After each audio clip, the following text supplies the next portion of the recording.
Mein Name ist Erich Lämmerer, bin 1941 geboren, Vater von 3 tüchtigen, flugbegeisterten Kindern, verheiratet und lebe seit 1950 in Aldirtning.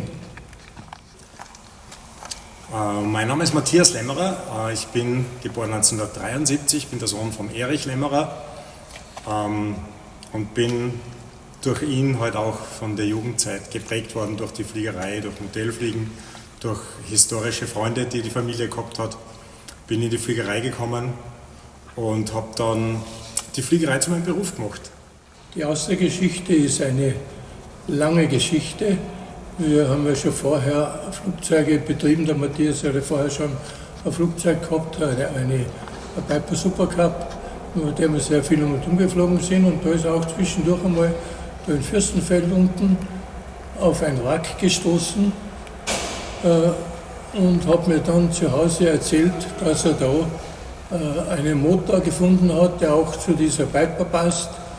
Und dann ist ihm das Gespräch länger gegangen und es ist dann schlussendlich, hat der Matthias dann dieses Wrack angekauft wegen dem Motor und wir haben dann in einem Möbelwagen sind wir dann runtergefahren und haben dann dieses Wrack raufgefahren und war natürlich, wenn man es angeschaut hat, nicht sehr begeisternd.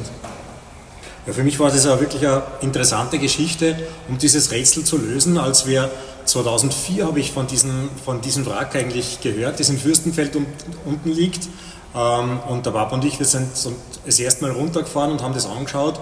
Und dieses Flugzeug hatte erstaunlicherweise noch das allererste österreichische Zivilkennzeichen. Es war so, dass nach dem Krieg natürlich in Österreich jegliche Flugaktivitäten verboten wurden von den Alliierten und erst 1953 wurde der Motorflug wieder in Österreich erlaubt. Und hier war es eigentlich ein Julius Meindl, der eigentlich ein Kaffeebesitzer oder ein Kaffeehauseigentümer in Wien war, der bei der Fliegergruppe Wien-Aspern als Obmann tätig war, der zu den Engländern, die in Wien gewesen sind, und so hatten die das Headquarter, ihr Hauptquartier in Schönbrunn, und zu denen ist er gegangen und hat dann den Wunsch geäußert, dass diese Fliegergruppe Wien ein Flugzeug suchen würde, ob die Engländer das hätten. Und die Engländer haben dann gesagt, ja, wir haben demilitarisierte kleine Aufklärungsflugzeuge und wir könnten ihnen so ein Flugzeug kaufen. Und so ist es dazu gekommen, dass 1953 der Kaufvertrag zwischen dem Fliegerclub Wien-Aspern und dem Hersteller dieses Flugzeuges, der Auster, unterschrieben wurde. Und die Auster, die Sie neben mir stehen sehen, ist 1953 dann von London ohne Funk nach Wien geflogen und ist seitdem dort. Und die allerersten Kennzeichen, das war im März 1953, wurden damals von der Austro Control oder der damaligen Stelle vergeben. Und seit 1953 hat diese Auster nach wie vor das Originalkennzeichen Oscar Echo, also OE für Österreich, Alpha Alpha Tango, durchgehend. Und somit sind wir der älteste noch seit 1953 angemeldete Flieger. Ich habe circa 2800, 3000 Stunden dann an der Maschine gearbeitet, an die ganzen Teile. Der Matthias auch noch 1500 Stunden dazu. Und so ist es dann langsam entstanden, diese Auster.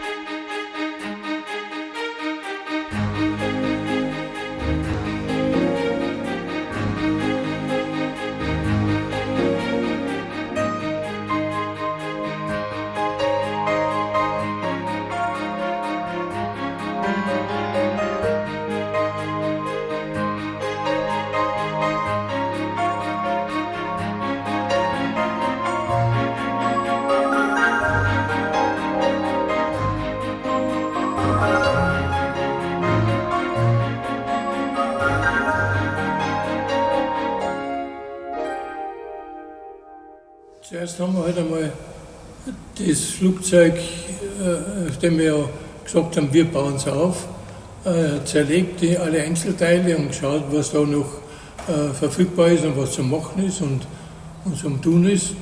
Und da haben wir natürlich auch so eine kleine Gruppe, hat sich da gebildet von Freunden, die uns immer wieder geholfen haben, wenn wir schwere Sachen zum Transportieren hatten und so weiter. Aber ansonsten waren wir immer zu zweit und die meiste Zeit allein, weil es ist ja so, wenn man zu viele gescheite Leute hat um sich, dann wird nichts daraus. Und wir haben ja selbst genug Erfahrung im Flugzeugbau gehabt schon, über Restauration, dass wir da gesagt haben, das machen wir alleine und es wird dann sicher auch so werden, dass es einen Sinn macht, das Ganze erfolgreich zum Abschluss zu bringen.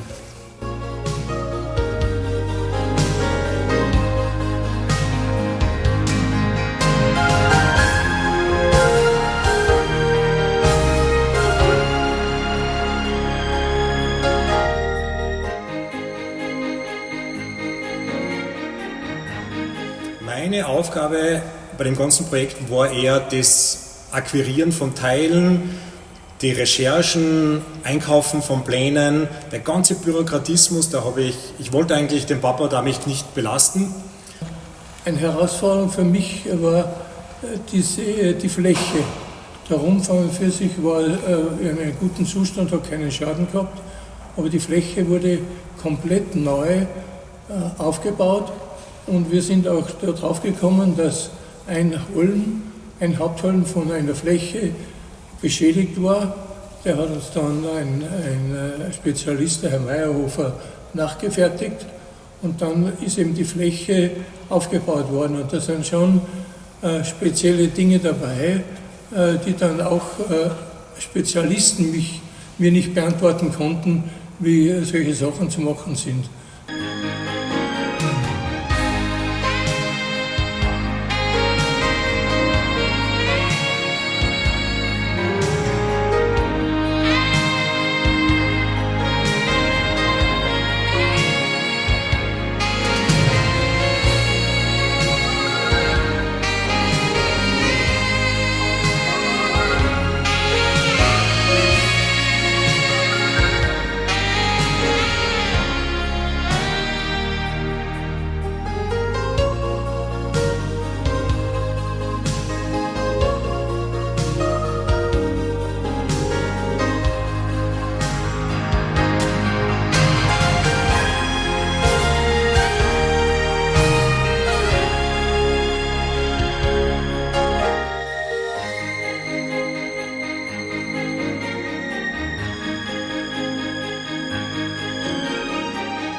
Was kannst du zum Lieblingsthema eines jeden Piloten und ich schätze mal von jedem Restaurator eines Flugzeugs sagen, die Behörden, wie war da das Zusammenspiel und die Herausforderungen? Du siehst, mir kommt da ein leichtes Lächeln über die Lippen. Die österreichischen Behörden waren am Anfang eigentlich sehr gut oder sie waren eigentlich uns gut gestimmt. Sie haben ja gewusst, dass der Erich und ich fliegerisch und im technischen Bereich einiges schon gemacht haben. Wir haben beide keine Wartungslizenzen, aber der Papa hat schon in den 60er und 70er Jahren fliegertechnisch gearbeitet und so konnten wir durch diesen Charakter unserer Auster, die ja eigentlich eine der einzigen in Europa ist, die Außenkontrolle oder unsere Behörde so überreden, dass wir das Flugzeug wie einen großen Modellflieger allein bauen konnten. Es wurden Bauabschnitte dann von der Behörde dann überprüft, es wurde eine Endabnahme vor dem Bespannen gemacht. Und wir hatten eigentlich nie ein Problem. Für mich war es auch wichtig, dass die ganze Schrift und die ganze Dokumentation mit wirklich Tausenden von Fotos und Erklärungen und Arbeitsabschnitte gut dokumentiert ist. Und so haben wir eigentlich nie ein Problem gehabt. Ich habe eigentlich alles, was wir wollten, bis hin zu dieser außergewöhnlichen originalen Lackierung, die genau dem entspricht, wie sie 1943 vom Band gelaufen ist, mit den englischen Roundels, mit den Royal Air Force Abzeichen. Wir haben da Sondergenehmigungen bekommen und schlussendlich die Abnahme Hat eigentlich super funktioniert. 2012, wir hatten keine Probleme und nach wie vor ist es wirklich einer der Flugzeugprojekte in Österreich.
Wie das Ganze dann quasi final war und die Auster dann in voller Pracht vor euch gestanden ist, ist irgendwann der Tag der Wahrheit gekommen mit dem Erstflug.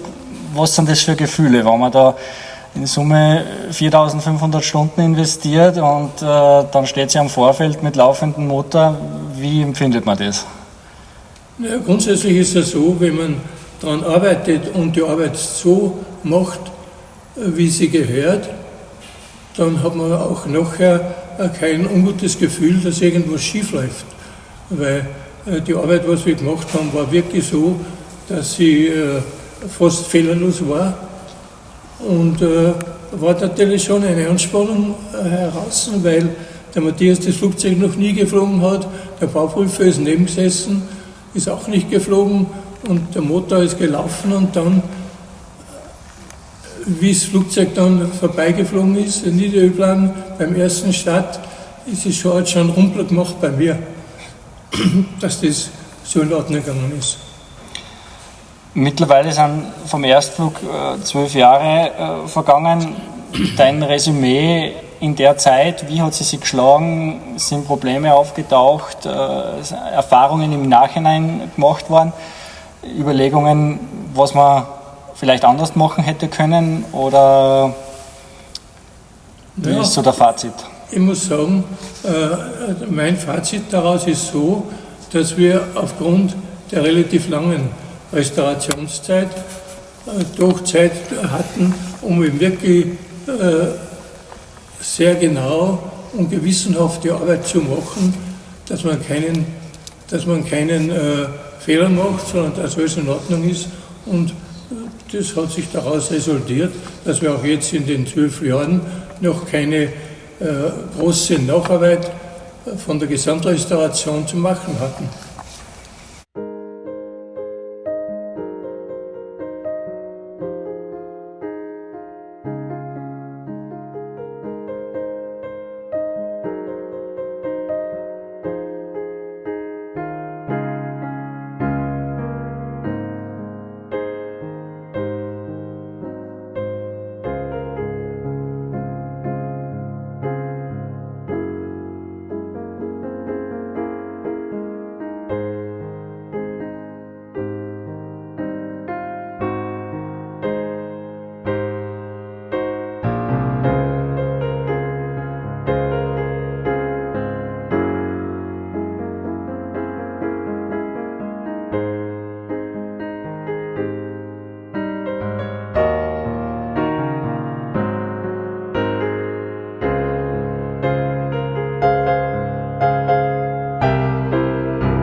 Squadron 661 ist natürlich ganz was Besonderes für mich und dieses Squadron war der Schirmherr, unter dem unser Flieger die Austria geflogen ist.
Die Squadron 661 ist 1943 gegründet worden in England und wurde von der Royal Air Force zur Aufklärung genommen. Das heißt, die Auster ist ein Aufklärungsflugzeug unter dem Kurzzeichen EOP, Air Observation Post, wurde die verwendet. In der 661. Squadron ist sie dann geflogen.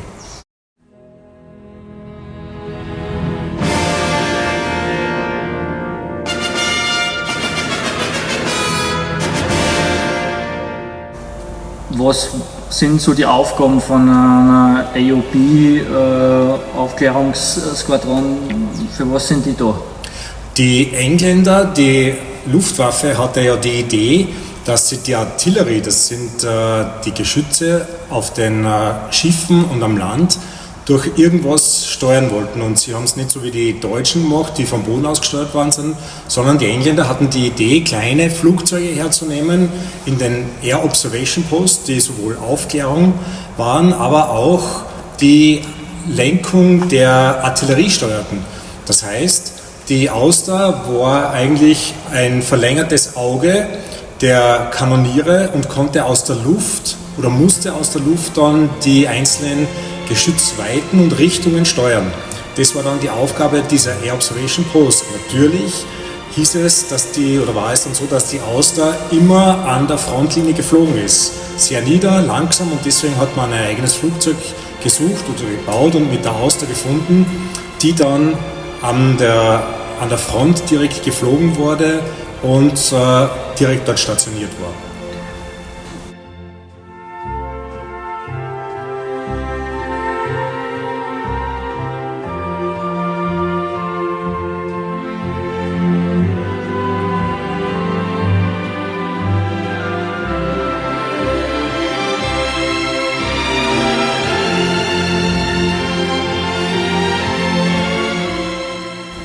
Die Piloten, man generell zu der Zeit in der Luft war natürlich ein spannendes Thema.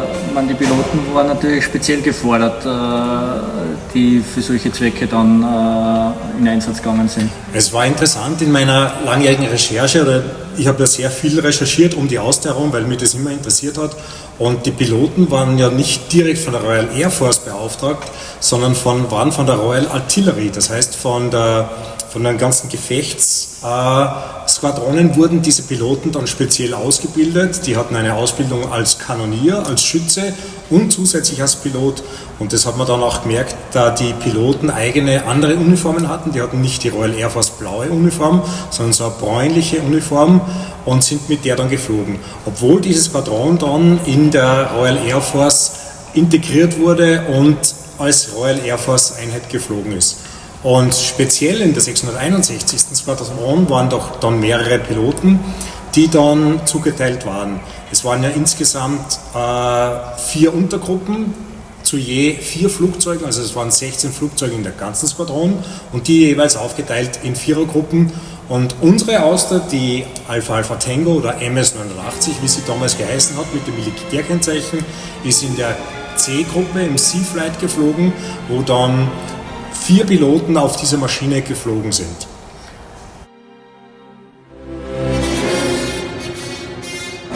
Ein weiterer Punkt, den es abzuhacken gegolten hat, war dann das Auffinden bzw. das Treffen der Nachfahren. Wie ist es zu dem gekommen?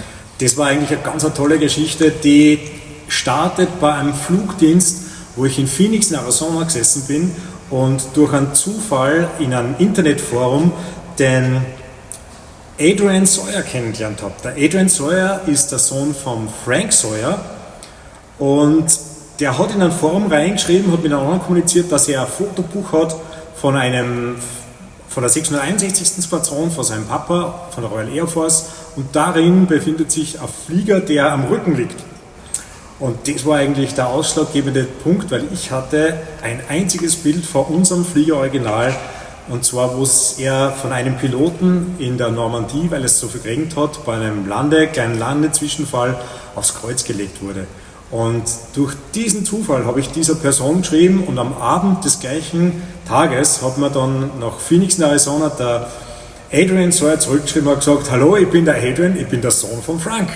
Und so hat sich sofort eine Freundschaft gebildet und ich muss dem Adrian jetzt wirklich auf dieser Stelle auch nochmal danken. Er war dann der mir weiter forschen geholfen hat und wir konnten alle 3 Piloten zusätzlich, das war dann der Captain Long, der Captain Hawkins und der Captain Peter Hawkins, da konnten wir die Nachfahren ausfindig machen, ausforschen und wir konnten wirklich die Töchter und Söhne dieser Piloten und des Mechanikers ausfindig machen und es hat sich dadurch ein zweites großes Riesenereignis für mich aufgetan, wo ich gewusst habe, das ist ein einmaliges historisches Erlebnis, dass wir da diese Nachfahren von Piloten von unserer Auster im Prinzip ausforschen. There's a garden, what a garden, only happy faces bloom there, and there's never any room there for a worry or a gloom there. Oh, there's music and there's dancing and a lot of sweet romancing. When they play the polka, they all get in the swing. Every time they hear that oom-pa-pa, everybody feels so tra-la-la. They want to throw their cares away. They all go la-dee-da-dee-ay. Then they hear a rumble on the floor. It's a big surprise they're waiting for. And all the couples form a ring. For miles around you'll hear them sing.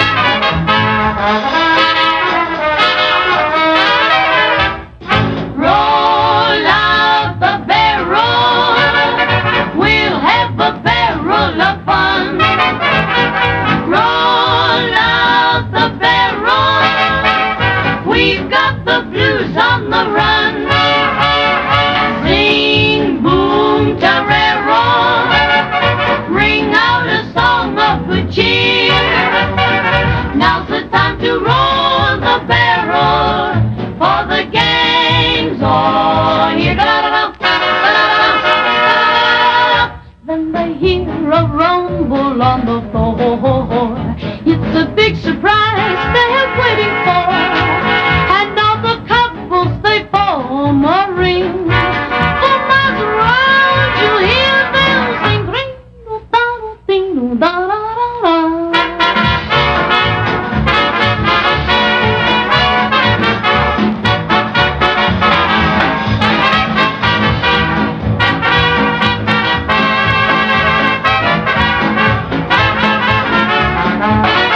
Roll it out, roll it out, roll out the barrel. Da-da-da-da-da-da-da-da-da-da-da. Sing a song of good cheer, 'cause the whole gang is here. Roll it out, let's do the beer barrel polka.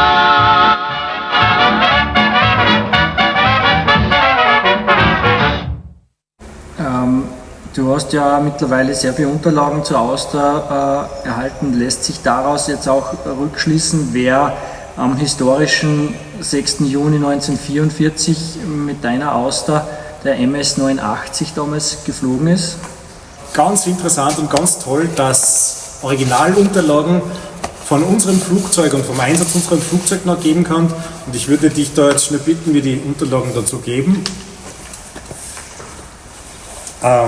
Wir haben originale Piloten-Logbücher bekommen von Captain Long, seiner Tochter, und vom Captain Hawkins.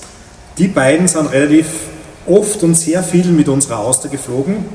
Und hier zum Beispiel haben wir die Originaleinträge vom Captain Long, der da mit unserer Auster geflogen ist. Und hier im Buch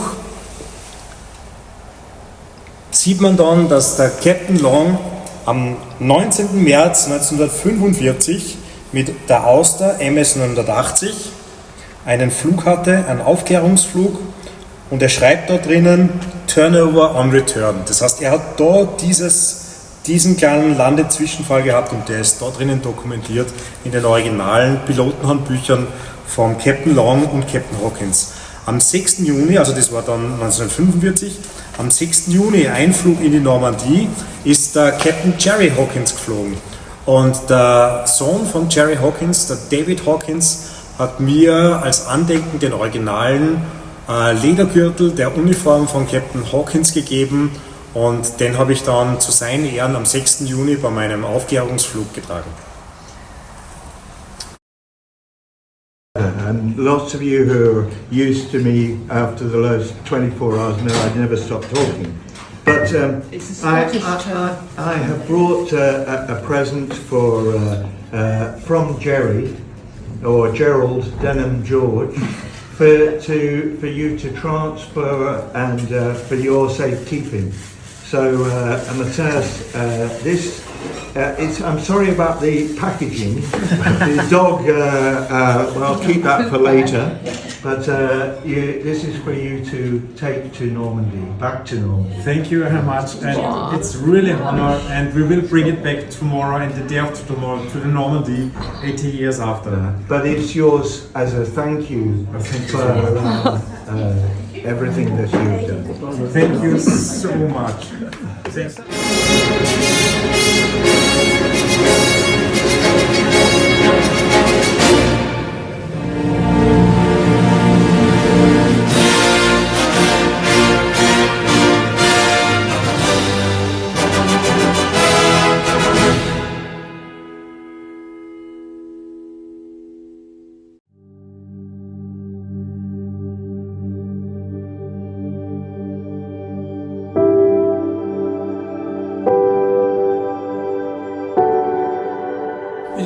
Seit dem Erstflug, was wir gemacht haben, war Matthias sein Traum immer schon, dieses Flugzeug einmal nach England zurückzubringen.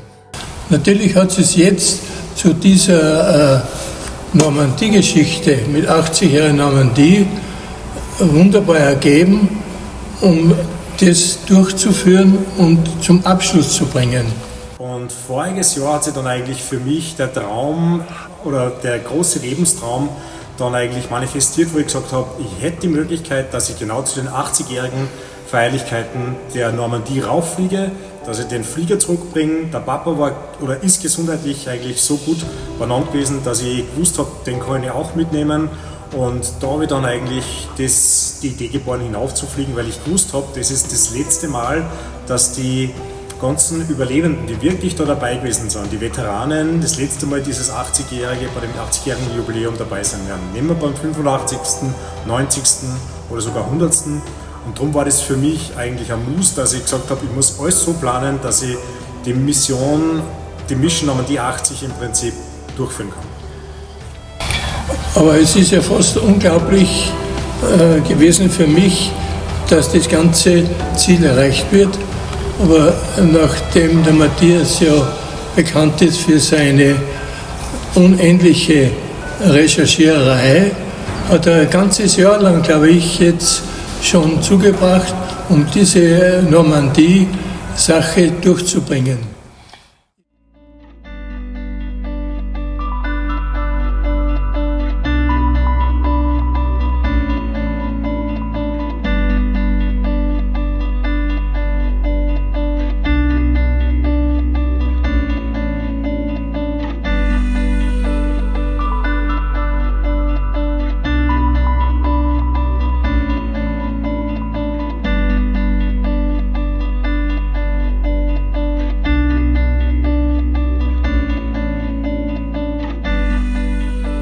Ich habe dabei ja an und für sich nicht so viel zu tun gehabt, sondern meine Hauptaufgabe war dann zum Schluss nur, das Flugzeug in einen technischen Zustand zu bringen, wie eine Jahresnachkontrolle und so weiter und Ölwechsel und schauen, dass alles funktioniert.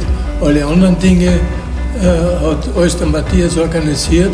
Ich war eigentlich nur dann noch Gast für diese ganze Geschichte.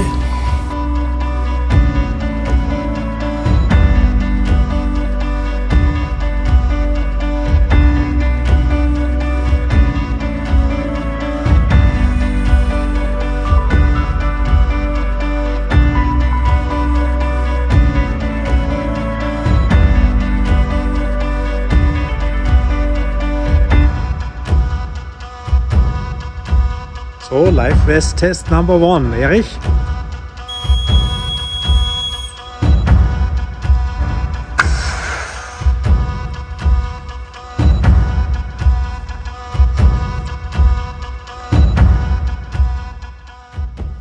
Die ganze Mission ist ja nicht nur jetzt im Prinzip mit 3 Flugzeugen und 3 Piloten plus Erich abgelaufen. Es war ja am Ende ein Team, eine Crew von 7 Personen.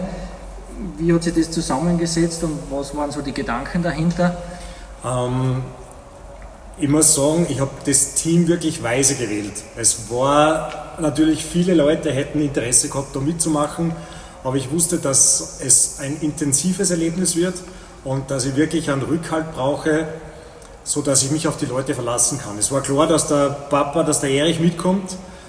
Dann hatte ich noch 2 Piloten. Das war einerseits der Michael Deisel, einer von meinen besten langjährigen Freunden, und auch der Eichner Lorenz, der einmal mein Flugschüler war, wo ich Prüfer war, wo ich gewusst habe, ich kann mich auf die 2 Jungs wirklich verlassen, fliegerisch. Dann hatten wir noch den Schmidt-Peter dabei, einen langjährigen Freund, der seit den 60er Jahren ein Freund von Papa ist, der ein Tausendsasser ist. Als jüngstes Teammitglied war dann eigentlich der Andreas Graf mit dabei, das war ein Fotograf, ein Freund vom Lorenz, ein professioneller Fotograf, den ich auch braucht habe, weil ich habe gewusst, der Lorenz macht Bilder und wir können uns eigentlich mit den Bildern und Videoaufnahmen auf ihn verlassen. Und da es natürlich auch an der medizinischen Seite nicht fehlen sollte, hat sich dann meine Schwester Martina mit angeboten und sie wollte auch bei der Tour mit dabei sein, die dann als 7. und letztes Mitglied bei uns im Team und als einzige Frau dann mit dabei war. Nachdem dann die Zeit immer knapper wurde zum Abflug hin oder zum Beginn dieser Mission, war das große Handicap für uns nur, oder die große Frage nur, ist das Wetter ausreichend, dass wir fliegen können zu dem Zeitpunkt, was wir ausgemacht haben, oder nicht? Weil wenn das Wetter nicht ist ja die ganze Mission zu Ende. Es hat sich dann aber herausgestellt in den letzten Tagen, dass ein kleines Zwischenhoch einen Tag vor unserem tatsächlichen Abflugstermin die Möglichkeit gab, hier noch zu starten. Und wir haben dann mit den anderen Flugzeugen und mit den anderen Leuten, die mitgeflogen sind, das so gemacht, dass wir eben wirklich diesen Tag genutzt haben und sind dann wirklich weggeflogen bei einem nicht so guten Wetter, aber die 3 Piloten, die mit den Maschinen geflogen sind, die haben da akribisch die Route herausgesucht und die Originalroute, die wir befliegen wollten, ist nicht befliegbar gewesen, weil schon im Südwesten Deutschlands eine Gewitterzone war, und die haben dann eben eine Nord-Ost-Route gefunden, die wir dann geflogen haben, und es war eine sehr angespannte Sache da in Niederösterreich beim Start, weil ja die ganze Mission daran gehängt hat, kommen wir weg, kommen wir überhaupt nach Cherbourg.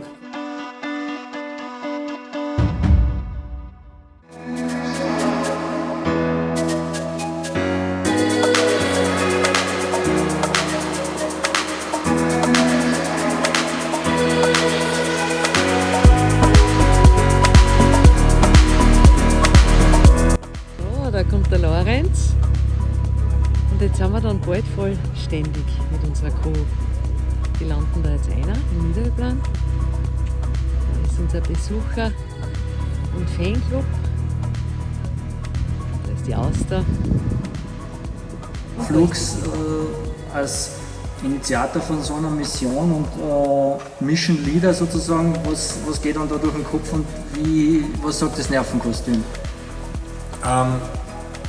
Anspannung war da, das muss ich zugeben. Auch wenn ich beruflich viel fliege, viele Sachen schon gemacht habe, zigmal den Atlantik überflogen bin mit unserem Jet, ist das halt doch was anderes, wenn du mit so einem kleinen, mit Baumwoll bespannten Flieger rauffliegst und vor allem du hast 6 Leute mit, auf die du eigentlich schon aufpassen musst und du Teilverantwortung hast, weil du hast die ausgewählt, du nimmst die mit, die Entscheidungen, die du machst als Mission Leader oder Führer oder wie man das immer auch nennen möchte, die sollen natürlich passen. Und der Abflug in Niederöblan war einerseits toll, weil es waren so viele Freunde da, es waren die Familien da. Meine Mutter hatte unseren eigenen Schutzengel, den ich nach wie vor da drinnen habe, gegeben. Muss ich auch sagen, also das war die größte Hürde auch für mich, weil meine Mama die größte Bürde auf sich gehabt hat, weil sie natürlich 3 Familienmitglieder auf einmal auf diese Tour geschickt hat. Und der ist es natürlich nicht einfach gegangen, aber sie hat sich auf mich sie haben sich alle auf mich verlassen können. Also. Ja.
Wo sind wir, Matthias?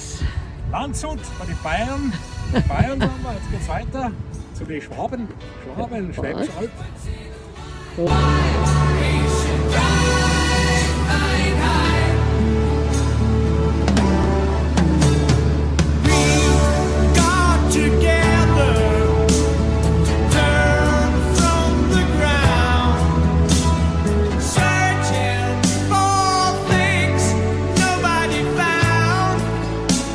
Das haben wir jetzt eingestellt, weil es so regnet. Jetzt haben wir alles noch geputzt und jetzt schaut es aus, dass es ein bisschen blauer wird.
Die erste Nacht war ja dann in Koblenz, das war die erste Zwischenstation sozusagen, war ja alles andere als geplant. Wie war dann das Gefühl, mal froh, dass man mal weg ist und guter Dinge, dass es so weitergeht, oder angespannt, weil es eben nicht so nach Plan verlaufen ist? Wir waren dann unterwegs und das Wetter war nicht besonders gut und haben dann noch einen Zwischenstopp, sind wir Richtung dann weitergeflogen, und da hat sich aber dann bei einem Flugzeug ergeben, dass die Lichtmaschine nicht mehr ladet, dass das ganz schwierig ist. Ja, wir sind dann gut in Koblenz angekommen und haben aber das Glück gehabt, dass dort eine Werft ist in Koblenz, und ein Mechaniker von dieser Werft war noch da. Und der war großzügigerweise, hat er mit seinem Chef gesprochen Und die haben uns dann zugesagt, dass am nächsten Tag, wo ein Feiertag war, der Donnerstag, die kommen und auch die Maschine anschauen werden und versuchen werden, diesen Schaden zu beheben. Und wir haben auch da in Koblenz sehr großzügig unsere Maschinen in den Hangar einstellen können und haben dann einen netten Abend verbracht, noch in Koblenz, und waren dann guter Dinge, dass am nächsten Tag dann die Sache doch positiv erledigt wird und weitergeht.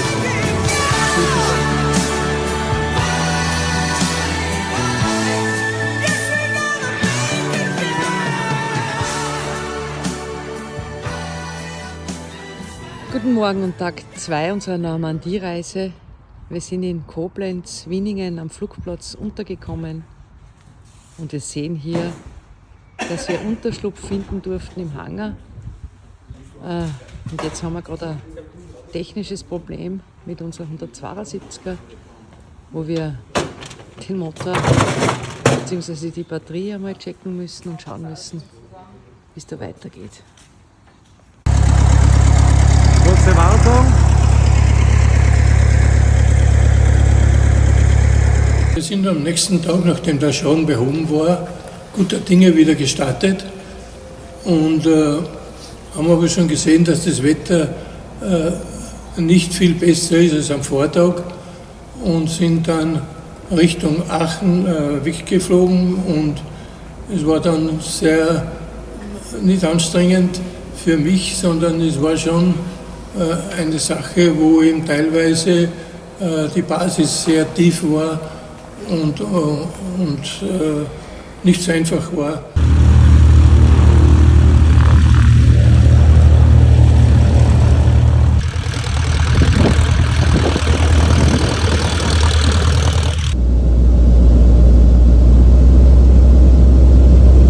Dann bei strömendem Regen in Aachen gelandet, haben aber schon gesehen, dass im Westen Richtung Calais das Wetter wesentlich besser wird. Und so waren wir guter Dinge, als wir gedankt haben in Aachen, dass wir wieder gestartet sind und dann Richtung Westen geflogen sind und sind dann ohne größere Probleme dann relativ spät, um 17 Uhr, in Calais gelandet und hätten noch vorgehabt, weiterzufliegen über den Kanal. Aber wir haben schon gesehen bei der Landung, dass wettermäßig eine Front wieder im Durchkommen ist, und haben dann eben beschlossen, dass wir nicht mehr weiterfliegen, sondern sind dann in Calais geblieben und haben ihm gesagt, wir müssen eben die Front abwarten, wie lange das dauern wird, haben wir auch nicht gewusst, und haben dann einen netten Herrn gefunden, der dort unsere 3 Flugzeuge in einem Hangar untergebracht hat. Calais war ganz schwierig für mich, weil ich da fast das erste Mal Gefühl gehabt habe, dass die Mission scheitern könnte. Es war so zum Verständnis, wir sind ja dann von Aachen quer durch Brüssel, durch eine Sperrzone, wo wir den Controller überreden konnten, dass wir da weiterfliegen, sind wir dann wirklich im Tiefstflug durch Brüssel durchgeflogen. Ober uns waren die Airliner und es ist so gut gelaufen, dass wir nach Calais geflogen sind. Und ich war so euphorisch und aufgeregt, und wir wussten, das Wetter wird in den nächsten Tag schlechter in Calais und auch von North Wales in England, in der Nähe von Stansted, dass wir nur noch an diesen Abend draufkommen könnten. Und in Calais war ich wirklich das erste Mal frustriert, wo ich gesagt habe, scheiße, verdammt, wir schaffen das nicht. Haben uns dann ein Hotel gesucht in Calais.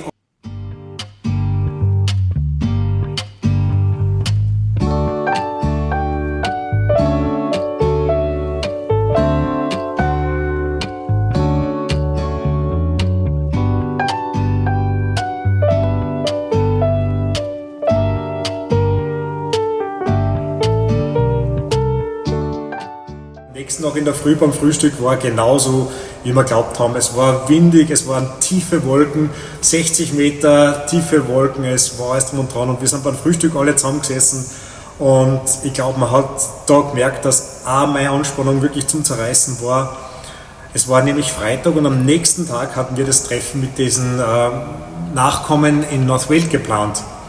Und ich habe gewusst, wir müssen dahin, egal wie es ist, und ich habe dann die ganze Crew antreten lassen und wirklich demokratisch abstimmen lassen, und ich gesagt, seid dafür, dass wir mit der Fähre, mit dem Schiff rüberfahren und alle sind hinter mir gestanden. Und dann ist es dazu gekommen, dass wir halt statt mit einem Flieger, mit dem Schiff das erste Mal den Kanal überqueren.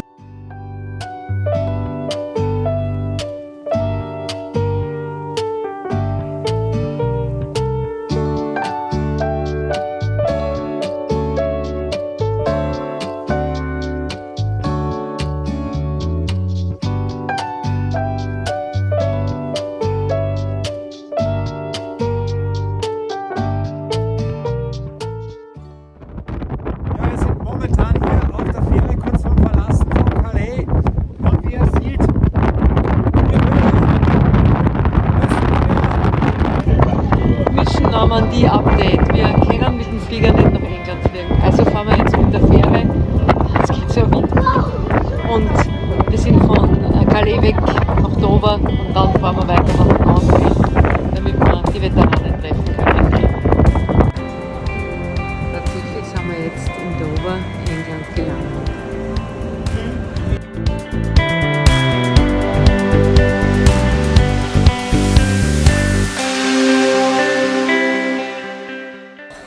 Wie wir schon gehört haben, mit einem Taxi dann rauf nach Northfield, haben dort die Angehörigen getroffen und es war ein wahnsinns emotionaler, überwältigender Abend mit den Angehörigen.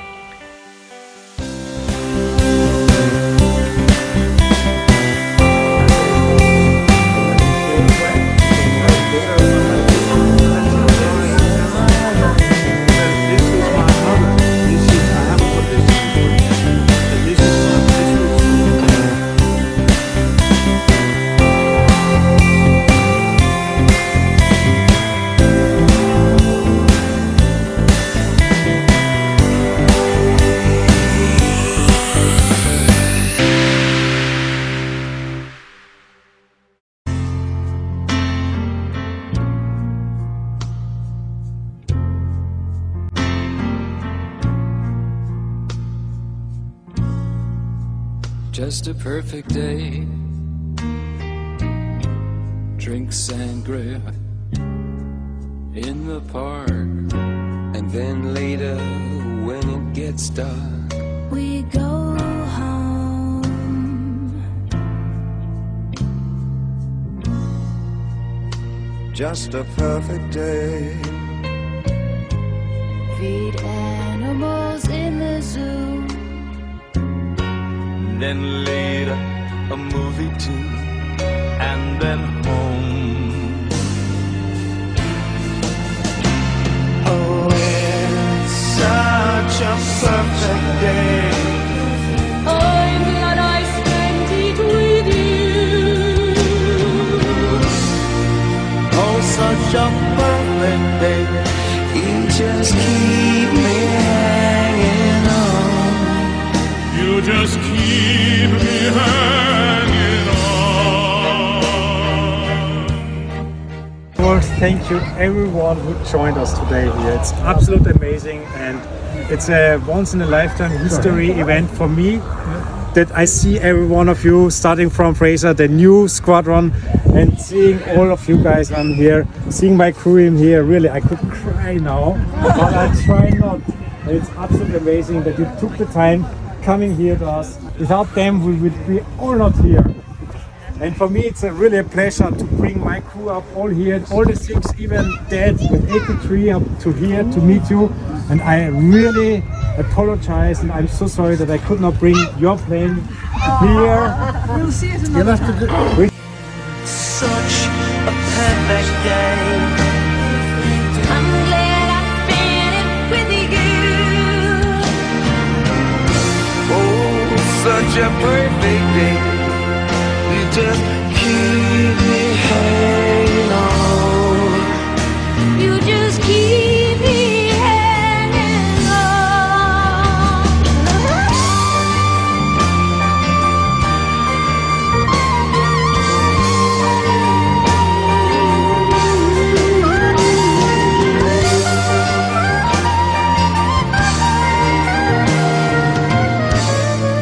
you're going to reap just what you sow.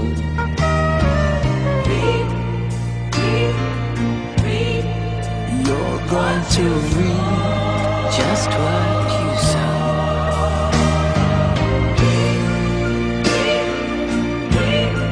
You're going to reap just what you sow, yeah. Oh, you're gonna reap just what you sow. You're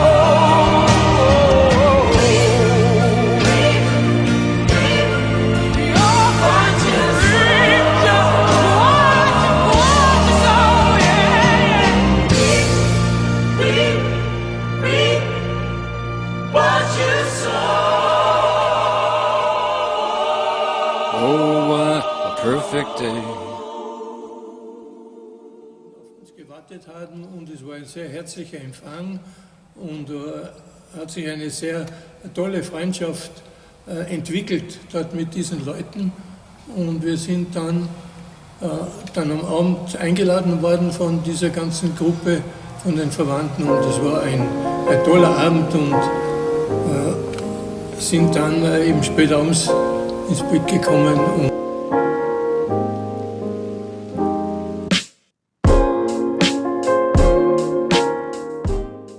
We are here today. They brought all us together, and I really thank them all. And I'm sure they're sitting up there looking at us, giving the good spirit and the good winds for tomorrow's flight. Oh, yeah. And I am sure let's enjoy the evening. Thank you very much to all of you to join up this squadron dinner tonight. Appreciate all the efforts you've made with the plane and obviously to be here. A fantastic effort, so thank you very much. But in particular, I have to thank Matthias and Eric for the work done on the plane, because it is ultimately the plane that unites us all, perhaps. So a massive thank you to you all for coming and joining us. Really appreciate it. And safe journey back. Safe journey back. Thank you very much.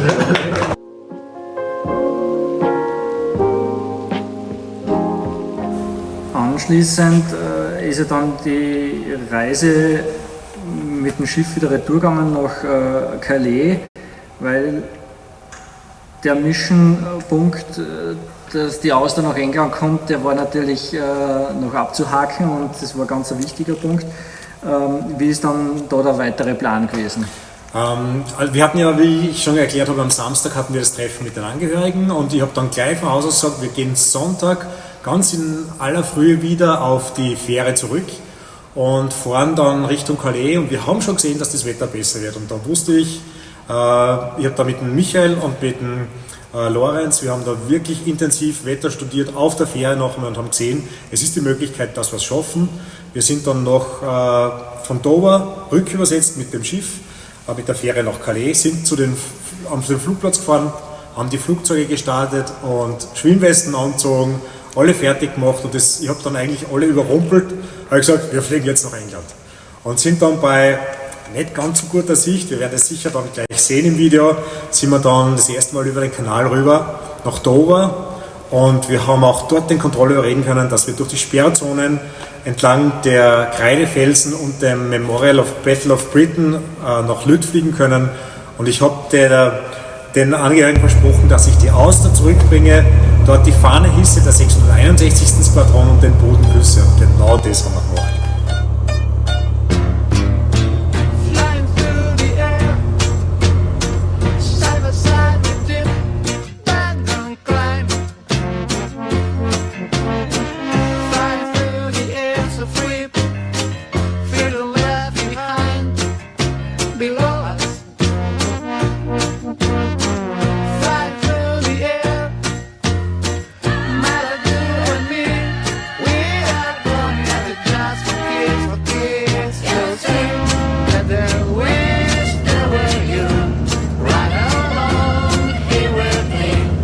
Matthias hat natürlich Schwimmwesten besorgt, alles was drumherum ist und eine Einweisung auf die Schwimmwesten gemacht. Für mich als fast Nichtschwimmer war natürlich das mulmige Gefühl des Rüberfliegens nicht so angenehm. Aber nachdem ich wieder drüben die Küste gesehen habe, ist das wieder wesentlich ruhiger geworden mit meiner Aufregung.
Matthias. 80 Jahre später und wir sind zurück auf englischen Boden. Danke an das ganze Team, das das möglich gemacht hat. Das Wetter spielt auch mit und Emotionen sind extrem. Vielen Dank.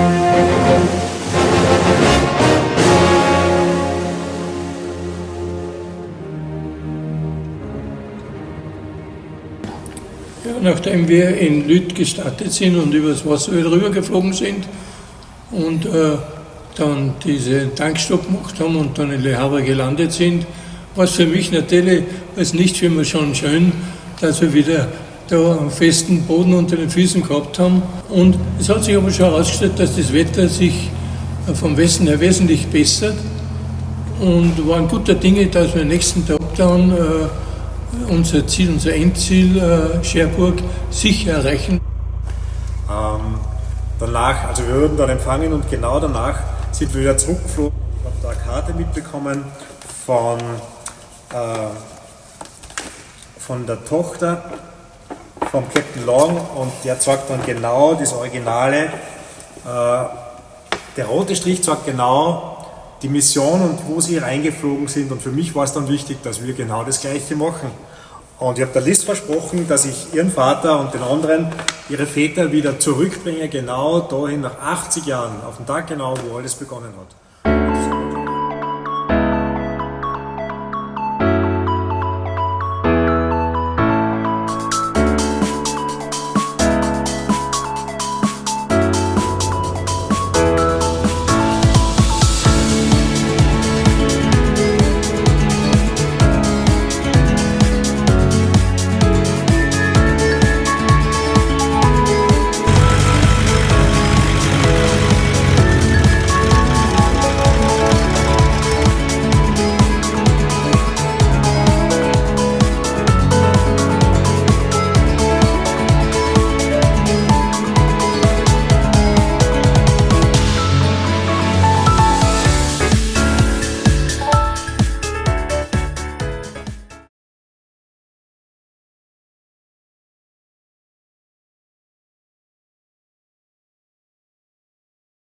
Einer der wichtigsten Punkte, das Ankommen in Cherbourg, wie war das dann? Einmal quasi das Ziel zu erreichen oder die Gegend zu erreichen, wo die Auster im Einsatz war, alle wohlbehalten.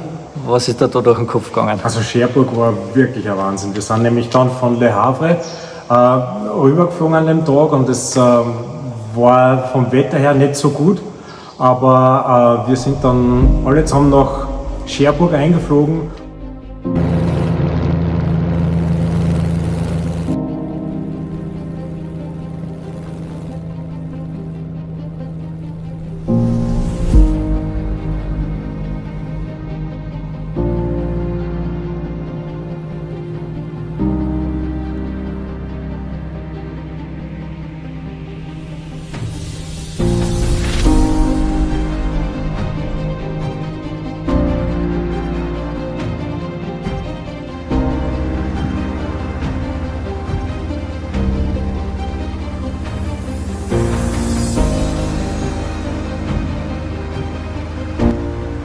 Nur sind da wiederum einige Dinge auch gewesen, weil ja das alles mit Sperrgebieten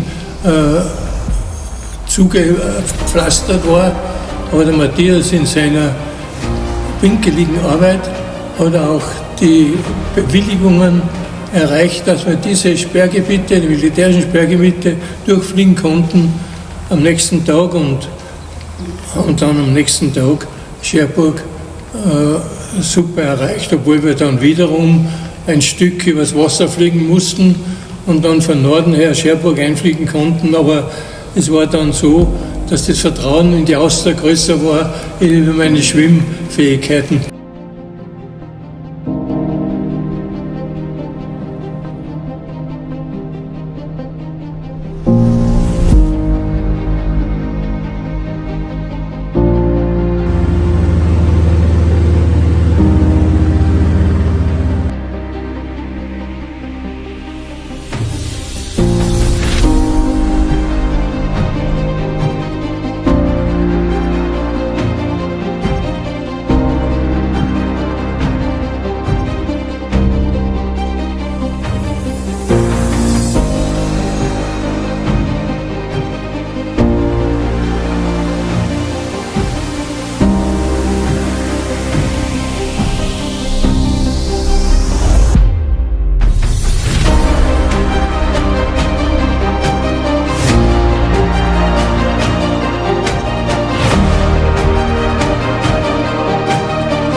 Cherbourg war auch das Hauptquartier der amerikanischen Fallschirmspringer, die waren mit 14, Hercules 1030 dort, es war Aero Legends mit den DC-3 dort, es war ein Spitfire Hurricane, es war wirklich was los und dann kommt auf einmal das Team Österreich mit drei kleine Schnuckerlflugzeugen daher und es war wirklich toll. Also es war so familiär dort, wir sind gleich willkommen geheißen worden und wir haben dann unser Zelt und unser Headquarter, unser Hauptquartier dort aufschlagen können. Wir haben mein Offizierszelt mitgehabt, wir haben die Fahne gehisst, wir haben alles gehabt und waren von diesen Kleinflugzeugen das erste Team, das dort gewesen ist. Aber man muss sagen, die Freundlichkeit der Franzosen und alle, die da mitgemacht haben, die denselben Spirit gehabt haben. Es ist ja darum gegangen, wir feiern und wir honorieren 80 Jahre dieses D-Days in der Normandie. Und es ist bis jetzt, ich kriege Gänsehaut, wenn ich an diesen Moment denke, wenn wir da gelandet sind. Und es war eine große Erleichterung.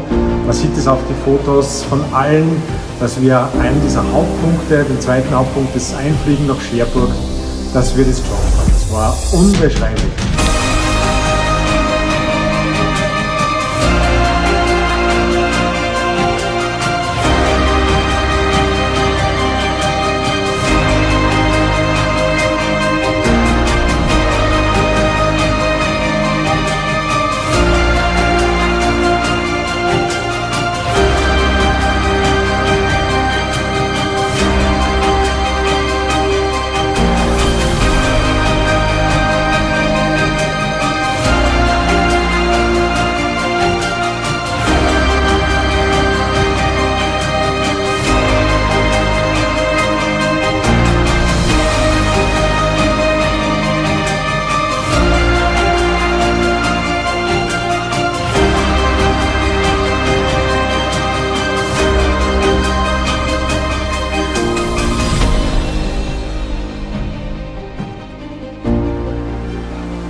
Also wir hatten einen freien Tag und ich wollte ja nicht nur, dass wir am Flugplatz sind und herumfliegen, sondern ich wollte ja mit dem Team was machen und wir wussten, es gibt da ein ganz tolles Museum, das ist in Sainte-Marie-Aiguë und dieser Ort ist eigentlich der allererste Ort, der 1944 befreit wurde. Das sind die Fallschirmspringer der 101. und der 81. Infanterie sind dort gelandet und die sind da in der Nacht um 1:30 Uhr morgens sind die dort abgesprungen von den DC-3. Und es gibt da einen Fallschirmspringer, der ist genau am Kirchturmspitz um 1:30 in der Früh so hängen geblieben. Der ist dort 2 Stunden umgehangen und ist dort festgenommen worden von den Deutschen. Und wir wollten dorthin, sind dann hingefahren. Ich habe die Uniform angezogen, also die Pilotenuniform. Unser Team hat unsere moderne Uniform angehabt. Und wie wir da hinkommen, war da die Hölle los. Also es war unwahrscheinlich, was da abgegangen ist. Tausende von Leuten, Hunderte von Militärfahrzeugen, Camps, die aufgebaut worden sind, Feierlichkeiten, der ganze Ort war dort auf den Beinen. Ganz toll war dann der Moment, wo eine Gruppe von Dudelsackbläser gekommen sind. Also es war so emotional. Und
Aufgrund der Feierlichkeiten und der Personen, die dort auch teilnehmen, waren natürlich extreme Sicherheitsvorkehrungen, die dann natürlich auch den Luftraum betreffen. Wie hat sich der ganze Einflug und die Akkreditierung für den Einflug in die Normandie abgespielt und dargestellt und dargelegt? Das Ganze müssen Sie sich auch so vorstellen, es waren mehrere Präsidenten da, es war der König von England mit dabei. Es waren so viel Prominenz natürlich dort, dass so viele Sperrgebiete aufgebaut und um die Flugplätze gebaut wurden, dass das natürlich schwierig war. Und ich habe 14 Tage vorher den Bescheid bekommen, dass wir uns alle akkreditieren müssen, einschreiben müssen, Reisepässe her, wer sitzt in was für ein Flugzeug. Es war ja so, dass wir aufgeteilt waren auf 3 Flugzeugen, die 7 Personen. Und so haben wir dann das Ganze im Prinzip planen und einreichen müssen. Und das Tolle war, also das Team Austria, wie wir dann alle genannt wurden, war eine der wenigen oder die einzige Gruppe, die die kompletten Einfluggenehmigungen für alle Sperrgebiete gehabt haben. Und da war ich wirklich stolz drauf, weil das hat nicht einmal andere Gruppen geschafft, dass sie die Permission-Job gehabt haben für die Normandie und den D-Day. Und mit dieser Permission haben wir eingeflogen. Wir mussten dann noch ein anderes Sperrgebiet umfliegen, wo da gerade aktiver Fallschirmsprung war. Weil insgesamt waren sehr, sehr viele Militärflugzeuge vorhanden und das hat mich dann stolz gemacht, weil wir die Permission gehabt haben und das ist halt mit einer akribischen Vorbereitung, das funktioniert.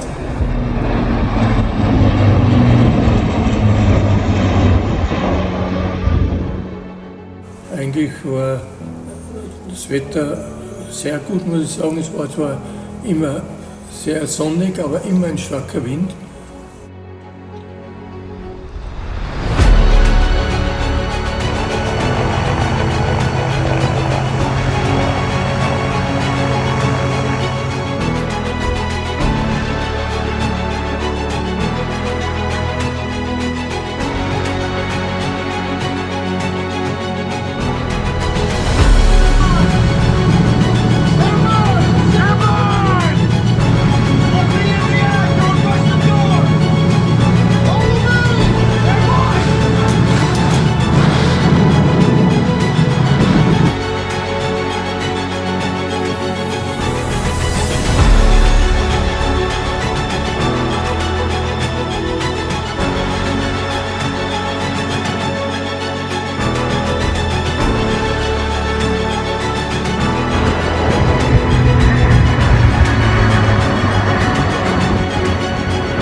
Churchill formation check. 2, 3, 4, 5, 6. On show 6 or 4? No, 6.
Cherbourg bis zum 6. Juni, wo wir dort waren, unsere Hochspannung, weil der 6. Juni war der D-Day-Tag und auf diesen D-Day-Tag hat natürlich auch der Matthias schon gewartet, weil das war der Tag, wo er mit der Auster die Demonstration des D-Days fliegen wollte.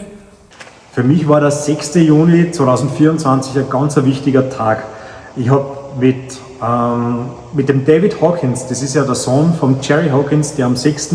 Juni 1944, vor genau 80 Jahren, meinen Flieger geflogen ist, habe ich versprochen, dass ich seinen Vater am gleichen Tag, genau nach 80 Jahren, wieder in die Luft bringe.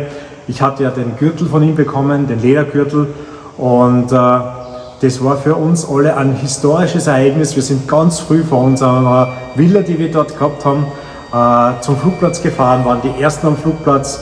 Wir hatten am Vortag schon mit den Kontrollern am Flugplatz ausgemacht, dass wir fliegen müssen und egal was ist. Und wir haben es alles wirklich so hingebracht, dass wir um 9:02 Uhr konnte die Auster mit dem originalen alten Kennzeichen am Funk, also wir sind nicht mit dem österreichischen Registrierungskennzeichen geflogen, sondern ich bin original mit dem MS 980 Kennzeichen abgehoben und geflogen. Und wir waren der erste Flieger, der am 6. Juni in der Normandie in Cherbourg in der Luft war. Und es war ein Wahnsinnserlebnis für mich, dass ich da in Originaluniform genau auf den Tag genau nach 80 Jahren mit der Auster in der Normandie fliegen durfte.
Here is the best crew I had for this trip. Martina, Mike, Lorenz, Andy, Erich and Peter.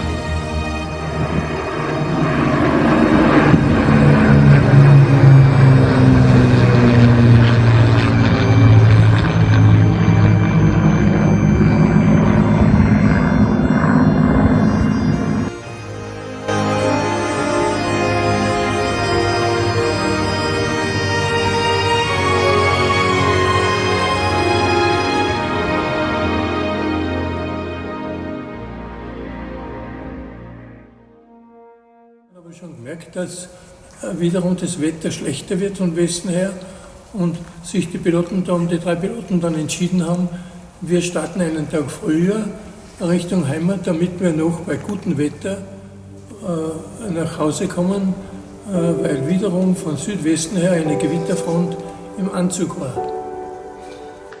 Wir haben ja schon vorab gesagt, dass wir uns wirklich aufs Wetter verlassen müssen, wie wir unseren Rückflug planen.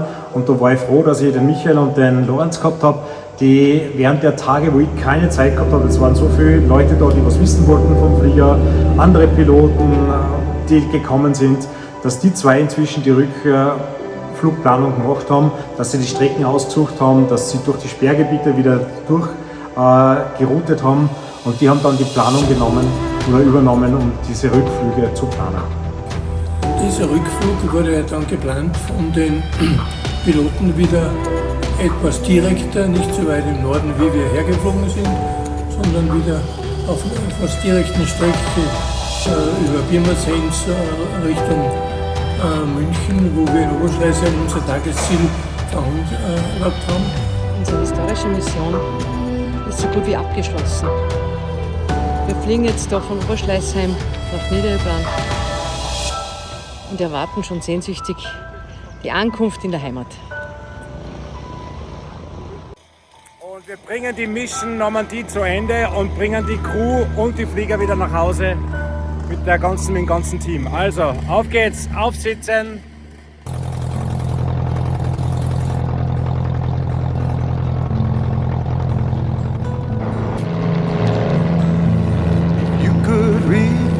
My love, what a tale my thoughts could tell.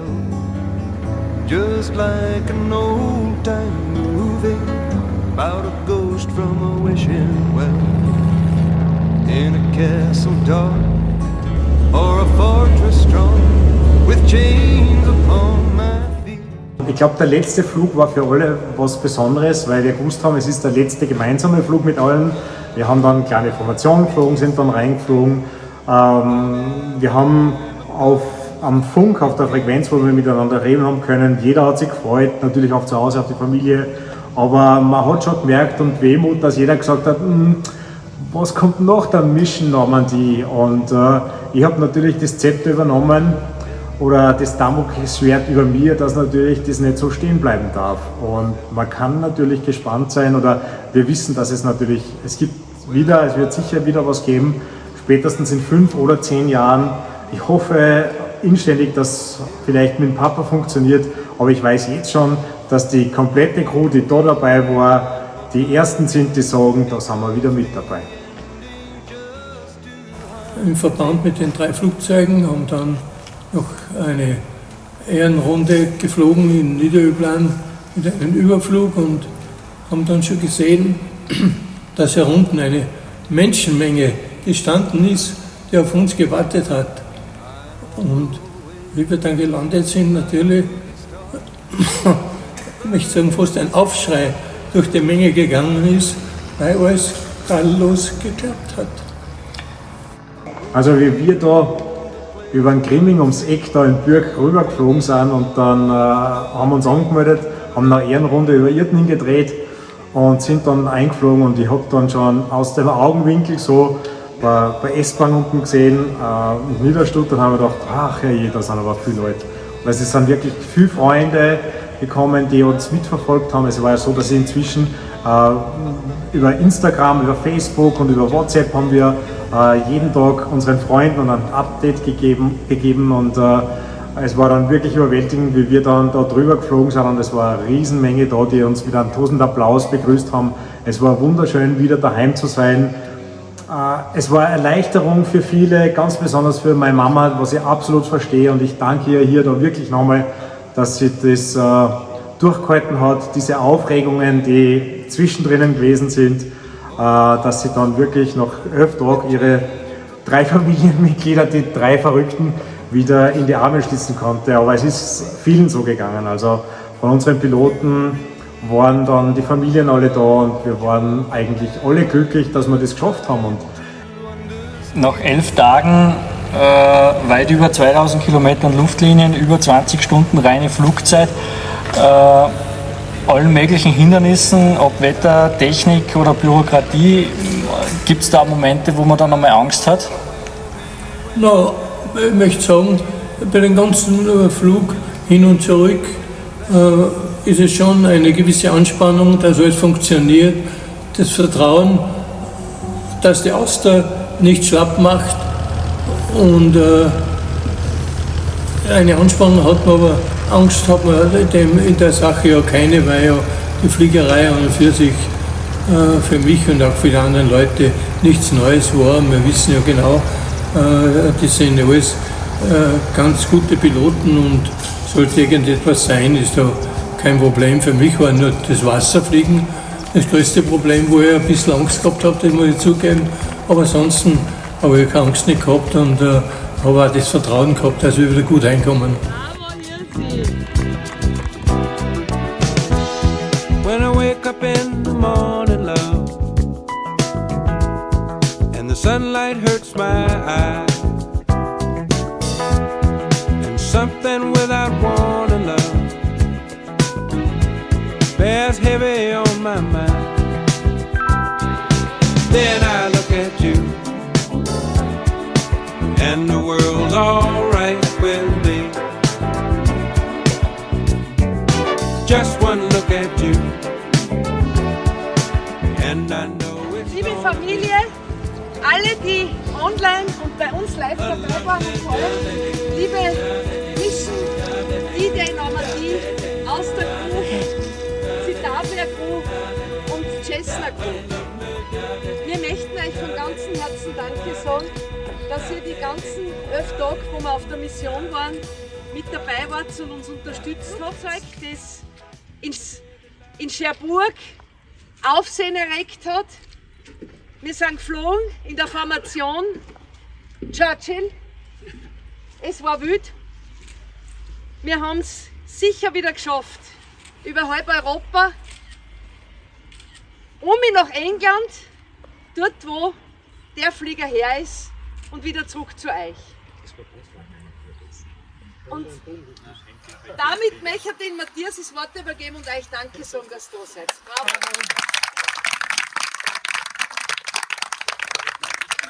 Dass ihr mit uns mitgefiebert habt. Also wir haben so viel Response gekriegt, dass die Leute gesagt haben, und es ist wirklich interessant, wirklich danke für das. Und mein Ziel war nicht nur, dass ich den Papa und die Auster aufkriege, sondern dass ich den Franzosen auch lehre, dass man Auster nicht nur essen kann, sondern dass das auch was zum Fliegen ist. Und ich habe wirklich die Ehre, euch jetzt wirklich den vorzustellen oder die Leute vorzustellen, die mit dabei waren. Ich bin so emotional, tut mir leid. Aber wir haben die ganzen Fluggang, die original 3 Piloten da mitgehabt. Und zwar habe ich die auf die rechten Seiten gegeben, weil ich bin am D-Day vorgestern haben wir den Überflug gehabt in einer Formation. Und ich habe die Leute wieder zurückgebracht. Wir haben ja, das habt ihr mitgekriegt, oben die Söhne und Töchter getroffen. Und ich habe wirklich 2 tolle Geschenke gekriegt. Ich habe vom Captain Hawkins, und ich muss euch sagen, erst gestern, vor 80 Jahren, hat er den Flieger zu seiner Squadron zurückgeflogen. Ich habe nachgeschaut und wir machen es einen Tag später. Das ist das Originalbild vom Captain Hawkins.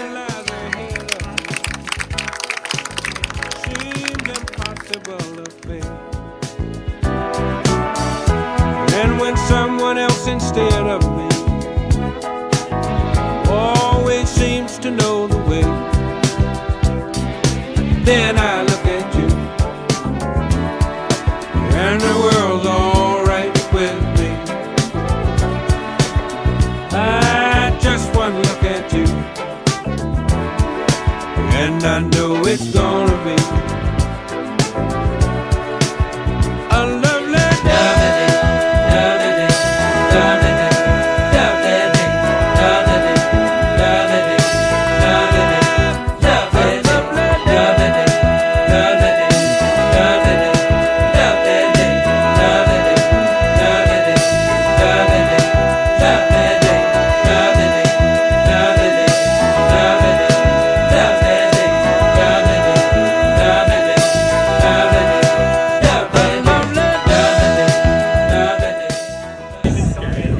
Wieder zurück in den Hangar hinein.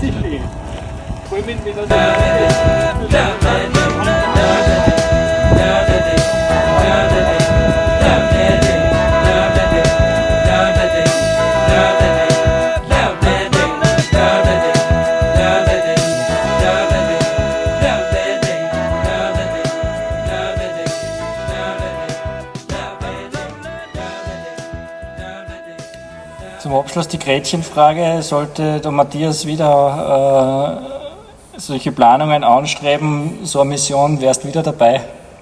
Ja, in 10 Jahren ist ja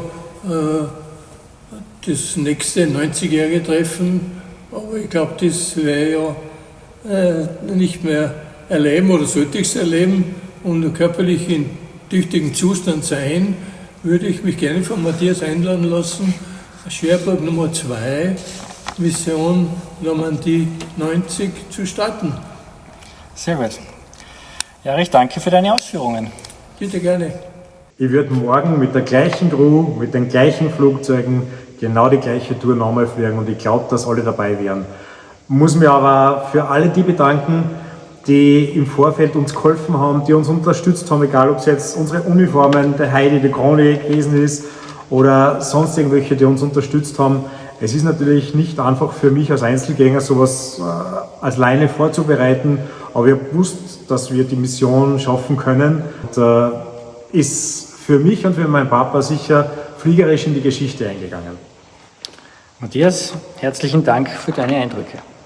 Danke euch.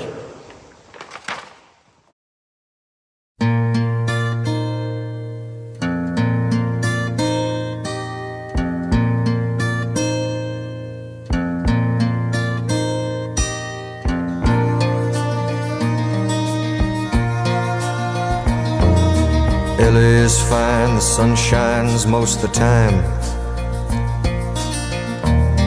and the feeling is laid back. Palm trees grow and rents are low, but you know, keep thinking about making my way back. Well, I'm New York City born and raised, but nowadays I'm lost between two shores. LA is fine, but it ain't home. New York's home, but it ain't mine no more. I am myself to no one there, and no one heard at all, not even the chair. I cried, I am, said I, and I am lost, and I can't even say why, leaving me lonely still.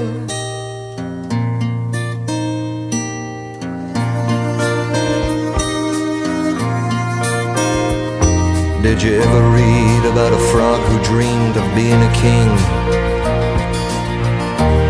and then became one? Well, except for the names and a few other changes, if you talk about me, the story's the same one. But I got an emptiness deep inside that I've tried, but it won't let me go.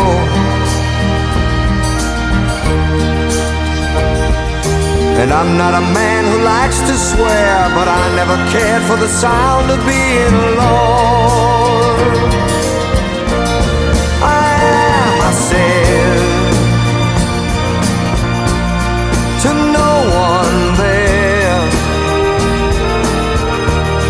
and no one heard at all, not even the chair. I cried, I am, said I,